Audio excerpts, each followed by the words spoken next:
We are still running a grassroots-driven volunteer effort. Counting down to a key council race in San Diego, the political strategy that may play a factor in the November election.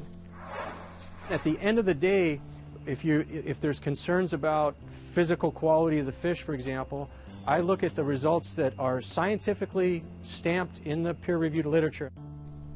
Fishing for answers connected to a massive aquaculture operation along the San Diego coast. The documents raising questions about the seafood produced for your dinner table.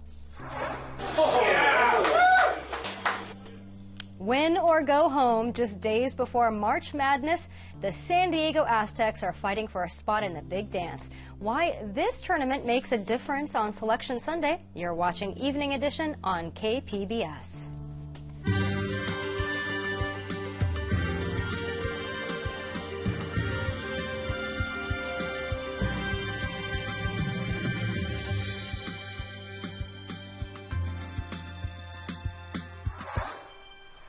Good evening and thanks for joining us. I'm Maya Trabulsi. New signs that we may see women serving as Navy SEALs by the year 2017.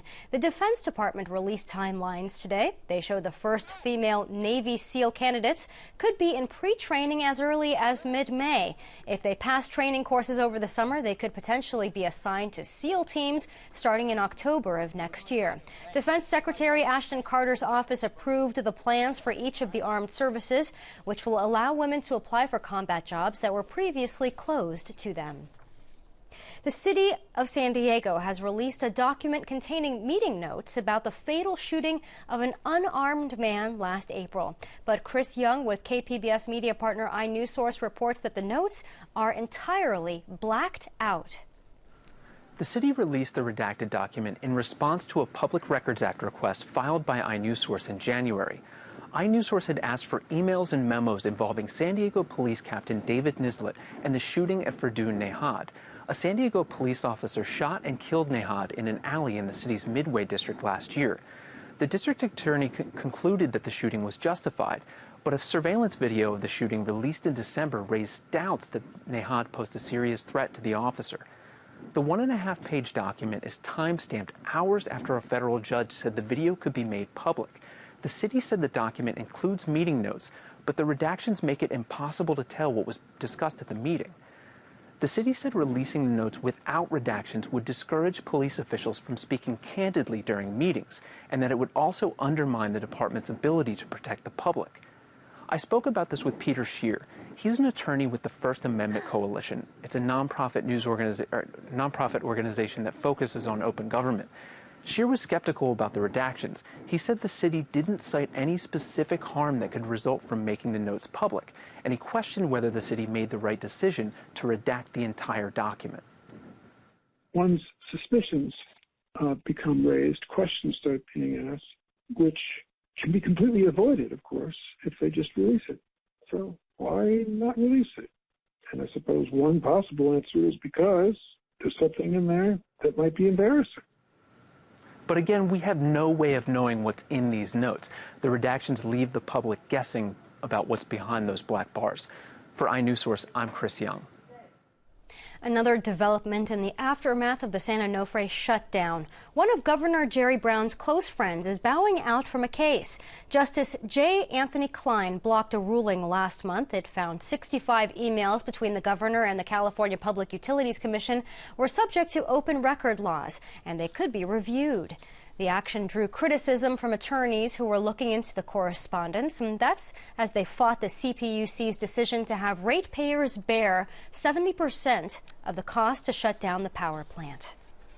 A veteran of the California Coastal Commission will serve as an interim replacement for recently fired Executive Director Charles Lester.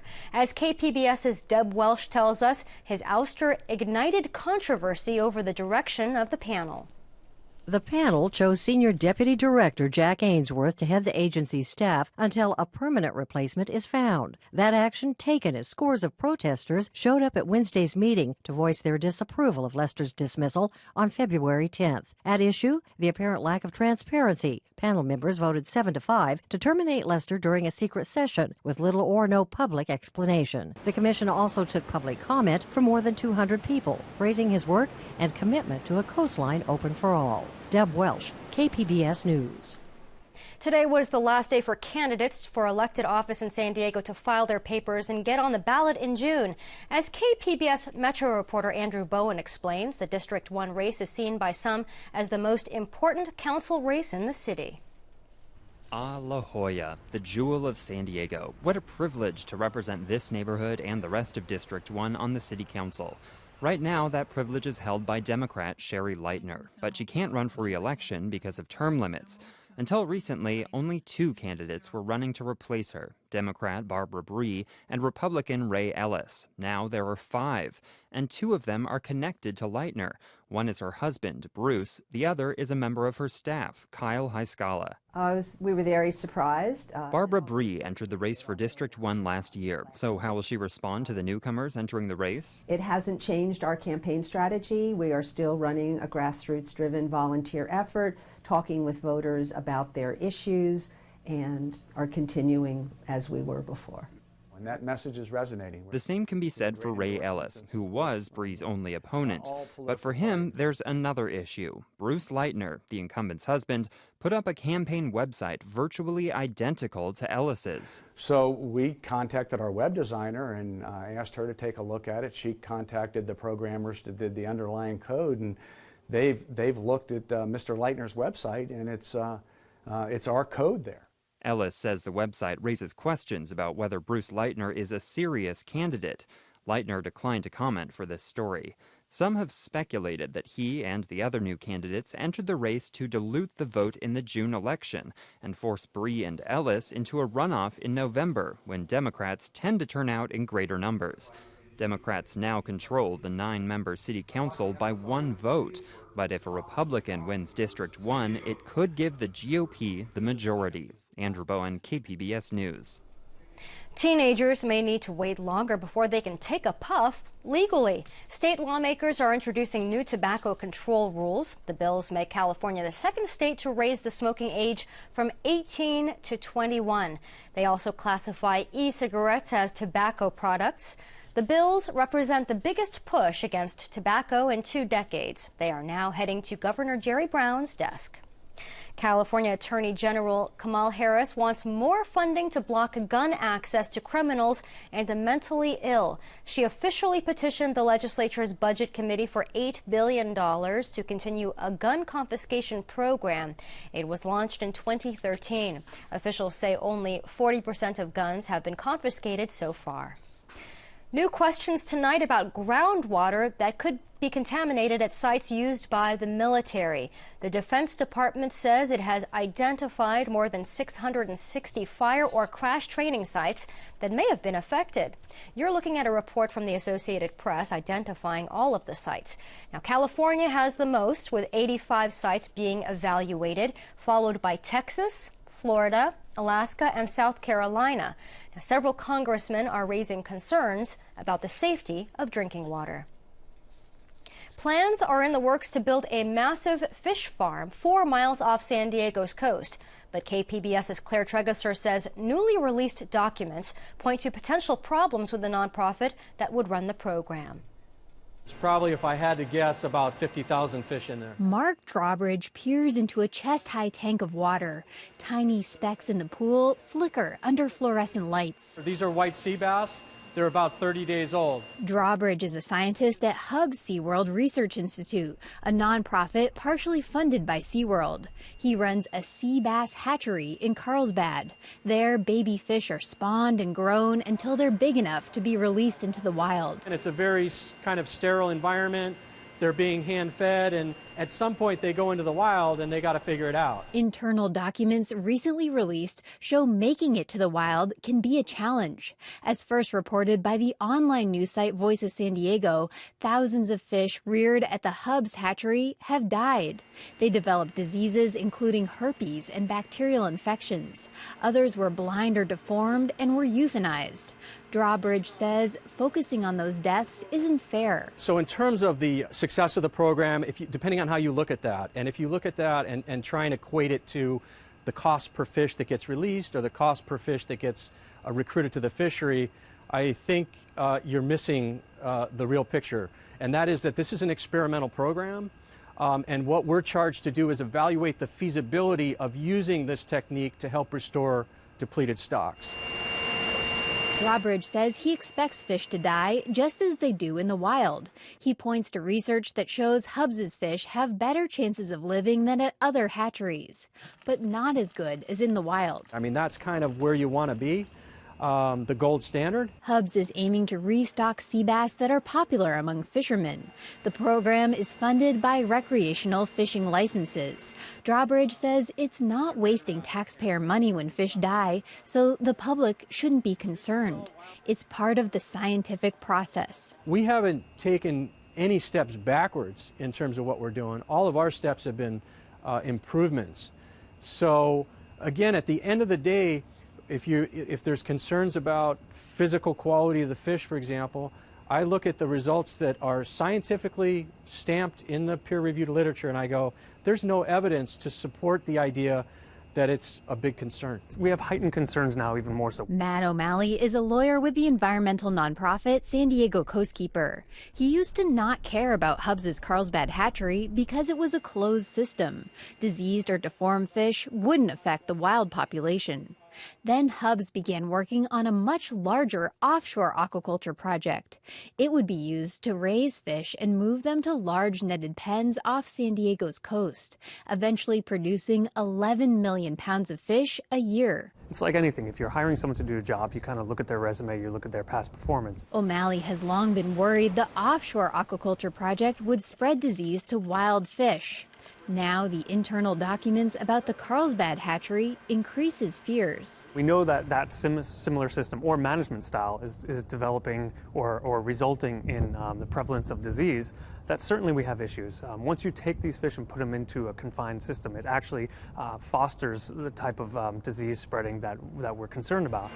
Back at Hub's, I asked Drawbridge how they'd prevent disease from spreading to wild fish. The way you prevent that is the way that we prevent that in this program and the way we've been able to manage this program responsibly for 30 years. He says diseased fish would be killed before they ever made it into the ocean. Then there's a regulatory agency named the EPA that monitors that, and so you can't be abusive because they will come down on you. O'Malley contends the government won't have enough oversight of the project because it will be 4 miles offshore.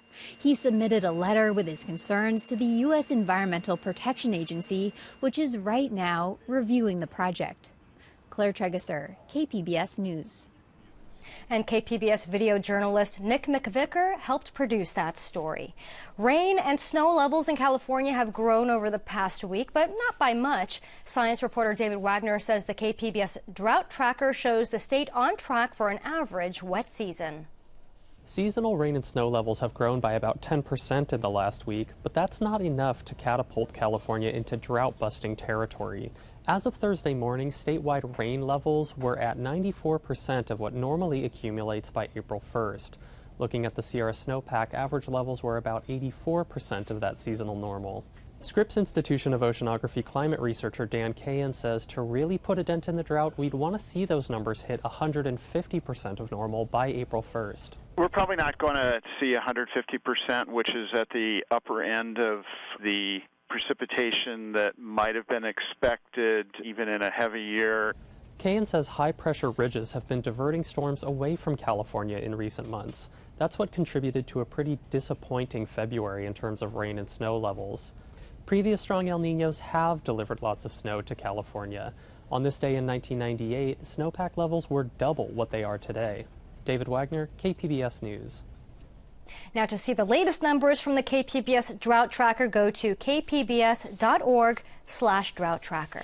Pack your umbrellas. A thunderstorm will hit San Diego tomorrow. Steph Davis takes a closer look at the weekend forecast in tonight's KPBS Weather Report.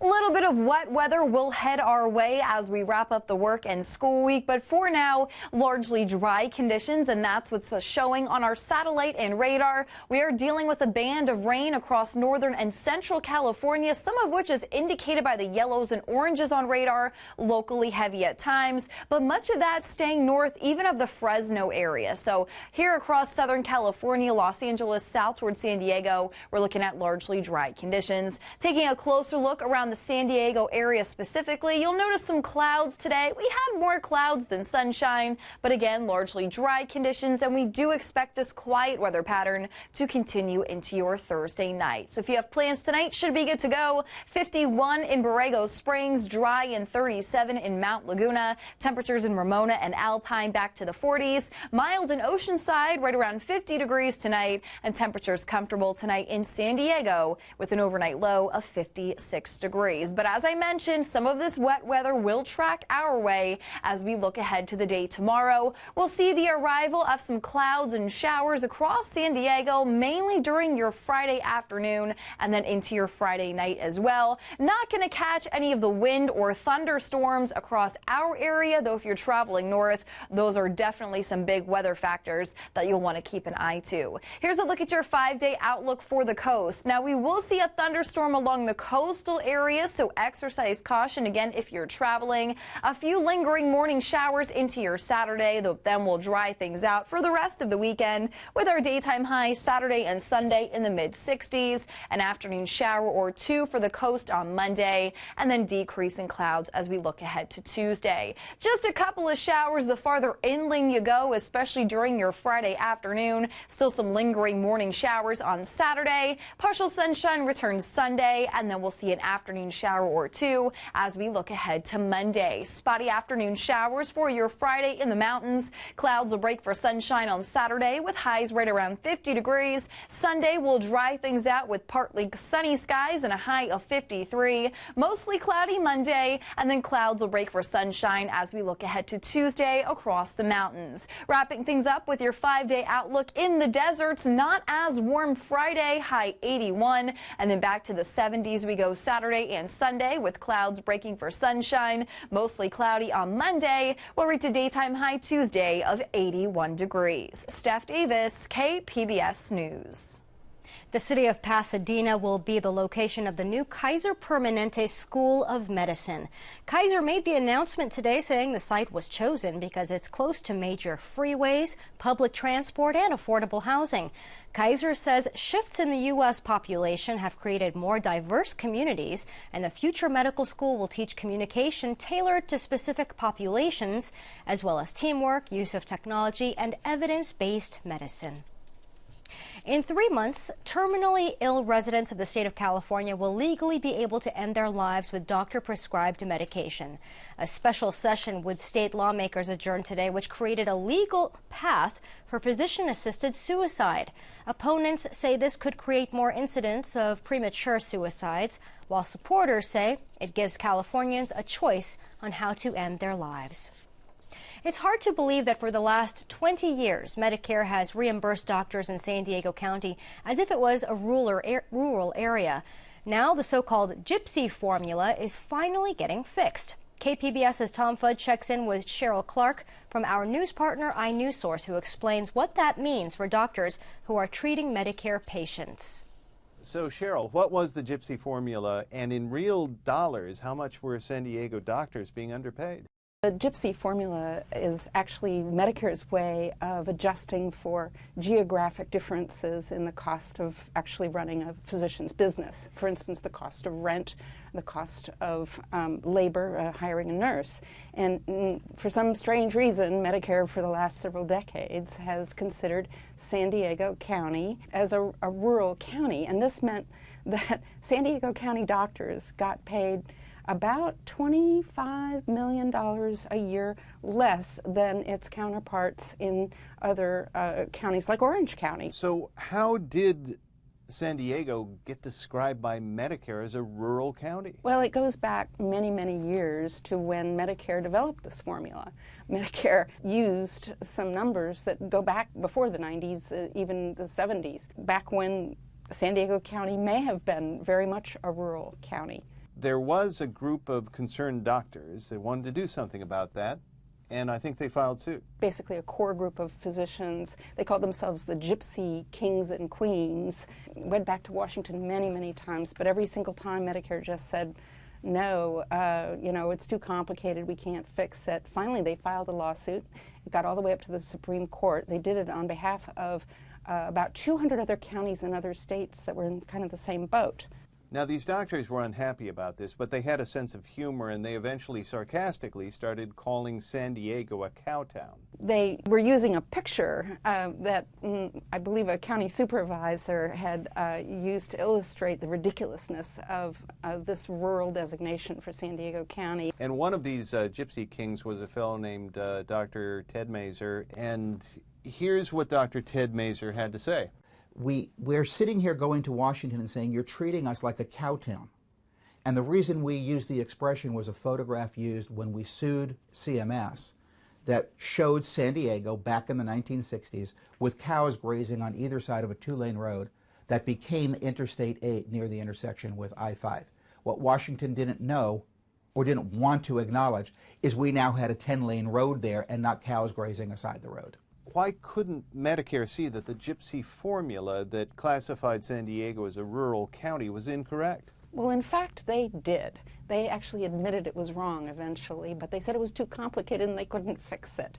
The other part of the problem was that it's kind of a rob Peter to pay Paul sort of situation. There's just a set amount of money, and if you pay some groups of doctors more, you have to pay other groups of doctors less. The Gypsy Kings and Queens finally were victorious and got some provisions embedded in the Protecting Access to Medicare Act of 2014. So starting January 1st of 2017, next year, this disparity will finally get corrected. KPBS's Tom Fudge with iNewsSource reporter Cheryl Clark. You can read more about her report on inewssource.org. Nestle USA is recalling nearly 3 million boxes of frozen foods for possible shards of glass. DiGiorno's pizza, Stouffer's lasagnas, and lean cuisine meals are being recalled after customers said they found pieces of glass in their food. The company says no injuries have been reported. Nestle's website provides a full list of the recalled products. Could it be the last call for neighborhood bars? More than 600 small bars close every month. Associated Press reporter Michael Hill explains why owners struggle to compete with big chains. There are still bars where everyone knows your name. Despite the rapid growth of chain operations, surviving neighborhood bars rely on homegrown charms to keep the taps running. Neighborhood bar? Awesome. Market researcher Nielsen says more than 600 bars close each month, almost double the amount that are opening. In Denver, campus lounge owner Jim Wisty knows chain operations have more TVs and more money, but no other bar reflects the former pro hockey player's personality. I've always thought part of your secret is, give a good drink at a good price and good food and say thank you. The industry is in a radical change right now where we're drinking different beers with different people in different places, and that has a direct impact on small independent bars in your community. High rent and food costs constrain small owners, but industry experts say independent bars that are hanging on have kept their menus current and adapted to the growing thirst for craft beers and imports. We have been pretty steady, and I feel very fortunate to be steady. I mean, it's hard to make money in our business, and it's getting harder and harder with the insurances and a lot of the new laws. In Albany, New York, McGeary's owner Tess Collins serves not only beer, but a sense of community. We all know one another. When somebody's not feeling well, usually you can check in with Tess and ask her any questions about anyone and everything that's going on, and she'll take care of anyone. At Moe's and Joe's in Atlanta, Sarah Lowe likes supporting a local institution.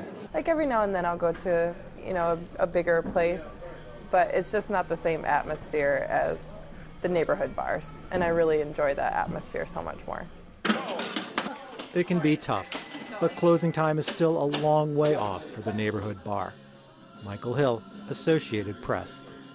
I'm Judy Woodruff on the next News Hour. Will they raise? Making sense of how the Federal Reserve will handle interest rates. That's Thursday on the PBS News Hour.